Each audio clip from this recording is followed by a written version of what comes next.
మన పర్చూరు వైఎస్ఆర్ కాంగ్రెస్ పర్చూరు నియోజకవర్గం వైఎస్ఆర్ కాంగ్రెస్ పార్టీ సమన్వయకర్త గొట్టిపాటి భరత్ని ఈ వేదికను ఉద్దేశించి ప్రసంగించవలసిందిగా కోరుచున్నాం.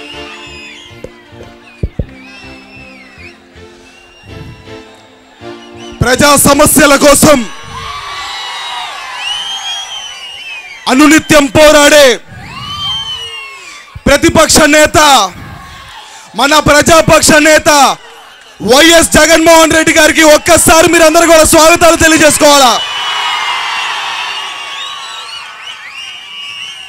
ఈరోజు మన జిల్లాలో మన కరువు జిల్లా ప్రకాశం జిల్లాలో అనునిత్యం వెంటాడే సమస్య నీళ్ల సమస్య.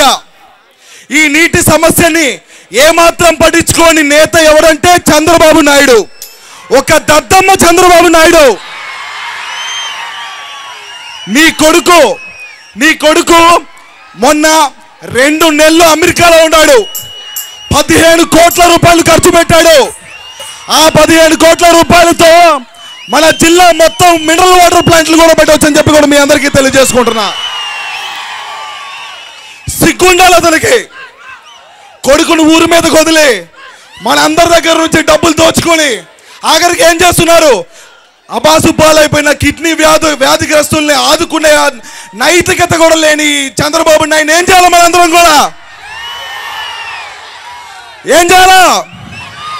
ఫ్యాన్ గుర్తుపెట్టుకోండి. తిప్పాలి అందరూ.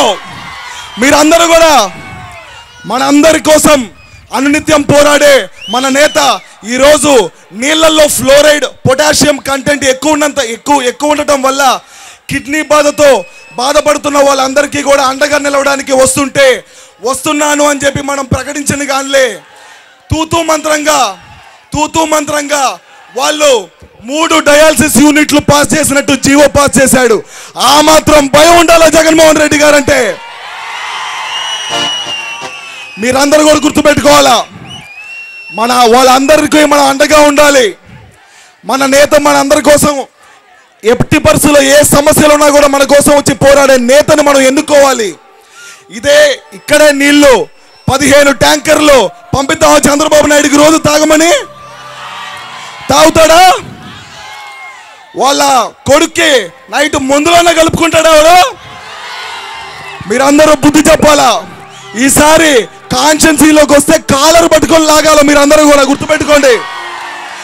గట్టిగా ప్రశ్నించాలా. ప్రశ్నించినప్పుడే మనం నాయకులం అని కూడా మీరందరూ గుర్తుపెట్టుకోవాలా. ఎవరికి భయపడద్దు.